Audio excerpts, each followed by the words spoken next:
Well, hello everybody. Pretty excited about a video we're gonna do today. It may be one of the coolest guns I've had on the channel so far.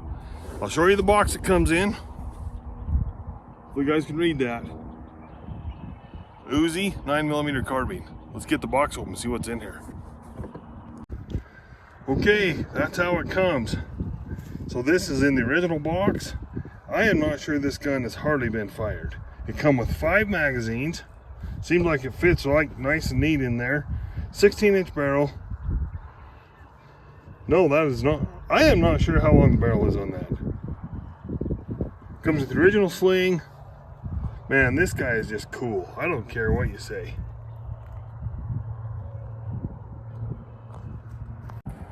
Alrighty, so before we get into shooting, of course, this is the civilian version. It's definitely not full auto. Gotta just get that out of the way. But so we'll just start at the back here. We'll talk about the sling or the stock here. This is a very unique stock. So you kind of give it a hit like that and then just pull it out and it snaps into place. So it is relatively comfortable for me. You know, of course it was hard recoiling. A lot of the guys on YouTube say that this is a little bit uncomfortable, and it is a little bit, and it's got this sling spot on it right there. So it's a little bit awkward, but man, these things are built like a freaking tank. It's got peep sights on it, post in the front, adjustable. Of course, I don't own the gun, so I'm not gonna adjust any of the sights, but and the civilian ones operate on a closed bolt. So if you look at the videos of the old original full auto, the bolt stays back. This guy, it stays forward. And there's some videos out there to explain the mechanical differences in them. I'm not that familiar to even go there, so I'm not going to try. But it's a beast. You know, I think I read on there it weighs around 8 pounds. So the safety is on this side, so you guys can see it. Safe, fire, the original full auto. The next step forward is full auto. It's got a grip safety, almost. So you guys can see that. I'm going to say it's similar to like a 1911. So the grip safety's there. Very interesting gun. I mean, there's almost a collector's cult following over these guys. When this good friend of mine, he ended up inheriting it from his dad. I'm like, dude, I got to do a video on that. I was like, sure, go ahead and shoot it. They've shot it some, so it's not like I'm taking an unfired version and going to spoil it just for a YouTube video. But I have been so excited about shooting this guy. It's, I don't know, it's just cool. It's just cool. So I'm going to grab a little bit of ammo, and of course, what we're going to do here is we're going to shoot this guy at 100 yards off of the bench. Yeah, that sounds crazy. These are kind of the spray and pray original type guns, but I got a target set up 100 yards. We're gonna give it a shot and see how it goes. All right, before we get shooting, there's just too many things about this gun that's cool. So one thing about the sight, it has a different aperture. So you just flip it. So that's the large rear aperture, and then you just flip it this way. That's the small. We're gonna use the small just for fun. One of the things I read about it is when the Israeli military, you know, was speccing out a small caliber submachine gun, they wanted the magazine to go in the grip. And what their theory was, is you can bring your hands together in a low light situation. Instead of fumbling up here in the front of the gun for a magazine, you know, well, that the theory is even with your eyes closed in the dark, you can bring your hands together and find that mag well. I thought that was very interesting. I never heard of that. And another thing that I find interesting about it is the mag release. I'll try to show you guys. So to change the mag, you grab it, put your thumb there, put it in, give it a tap, grab a hold of it, thumb release, pull it out. That is something totally unique to any gun that I've ever been around. You know, carbine, handgun, whatever, it doesn't matter. So yeah, I don't know, it's just super cool. So I've got some 115 grain ammo. I'll grab the ammo and show you what we're going to shoot today. All right, so I'm going to shoot 2 types of ammo today. The old red box Federals. I've had great luck with this. For bulk ammo, this is some of my favorite ammo. It just seemed like everything likes them. They're reasonable cost. Really like this Federal 115 grain full metal jacket. I've also got some Blazer 124 grain full metal jacket. So somebody in one of my other videos said that some of the European designed 9mm were designed for 124s. So part of my thought was, well, maybe this gun would prefer the 124s. Who knows? So we're gonna shoot 3 shots with the Federal at 100 and 3 shots with the 124 at 100. See if we're even on paper. I'll tell you what, the curiosity is just getting to me on this, because as you read about it and watch YouTube videos, and the guys that are very knowledgeable about these guns, they just rant and rave how awesome they are. As far as durability, all that kind of stuff, you know, built like tanks is what I've heard a lot of the comments, and just super reliable. But I'm curious about I'm super curious about the accuracy on them. Of course, it's not a target gun, but that's what we do at the Badlands Ballistics channel. We make target guns out of non-target guns. So here we go.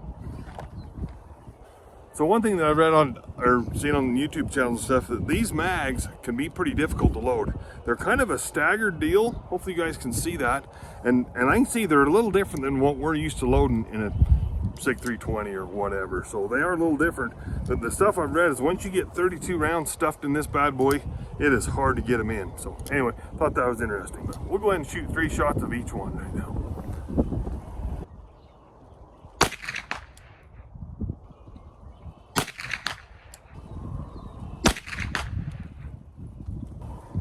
Okay, we're gonna walk up and have a look. We shot the first 3 shots were those Federals, and go look at it.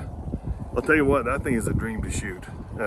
It's interesting because the recoil is so light, but you can almost feel that big heavy bolt carrier. It's a unique experience, honestly, because when you shoot, you feel the recoil and there's a little bit of a chunk back and forth, but I don't know, it's cool. Let's go look at the target. All right guys, well, we didn't hit the paper, but what I think, because I can see the dust, you know, behind the stop there, I can see the dust, so I know we're getting it. I wonder if way high. So like here's 3 shots that look about 9mm size. You know, we got a couple here too, maybe. That might be it. So what I'm gonna do, we'll do that again. I'm gonna move that target all the way to the bottom of the paper sheet here. We'll try it again.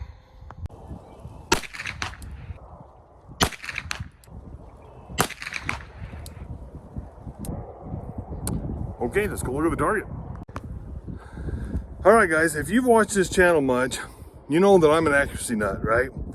Everything I shoot is for accuracy, everything. Seen the Rotted Tomcat videos? I got a North American Arms, one of those tiny 22 Magnum. I got one of those videos coming out soon. I shot that at 30 yards. I'm all about accuracy. So here I am shooting a UZI carbine at 100 yards. I am completely shocked. Flip the camera and show you guys. Here's my 3 shots at 100 yards. Hopefully you guys can see the tape measure. That's a 2.5 inch group. That is absolutely incredible. I am shocked.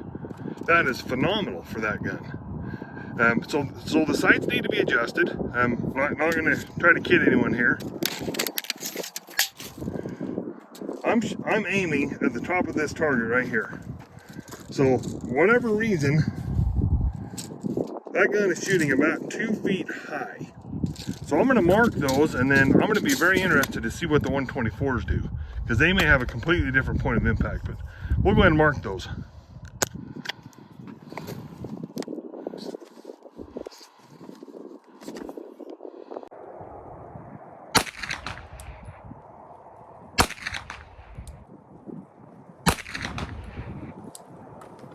Okay guys, well, the gun functioned perfectly, and I don't know if you guys noticed, but the bolt did not stay back. So the design of the original UZI was open bolt, so it was back all the time.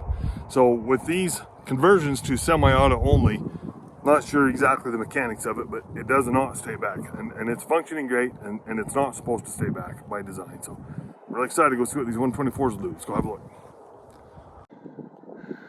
Okay, so here's the first 3 shots. You guys see I marked.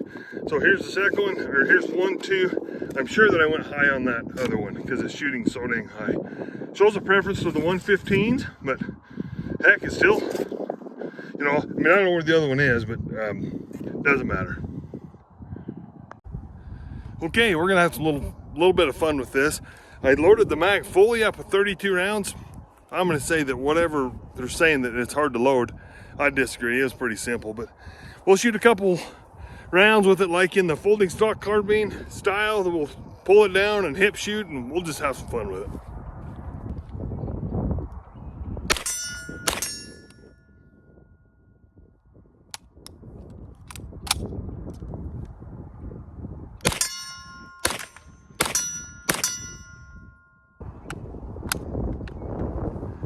The stock is a little bit, now I got it locked in there right. It's a little bit different.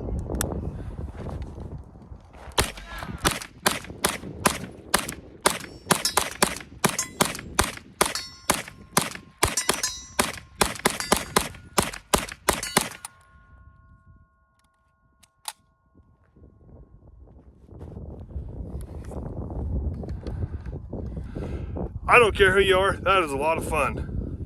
UZI carbine. Hopefully you guys heard that I actually had some hits down there. And of course, shooting from the hip, it's kind of follow your dust, right? But wow, what a neat gun. You know, I could sit here and shoot this thing all day. Of course, this, I said earlier in the video, this gun's borrowed from a very good friend of mine. I appreciate him letting me use this. But this gun is in mint condition. I mean, it is super clean. You know, I've questioned how much this thing's even been shot, if hardly at all. So I'm not going to shoot it anymore today. Man, this might have to be on the bucket list. Pretty neat gun right here. Thanks for watching, everybody. Please subscribe.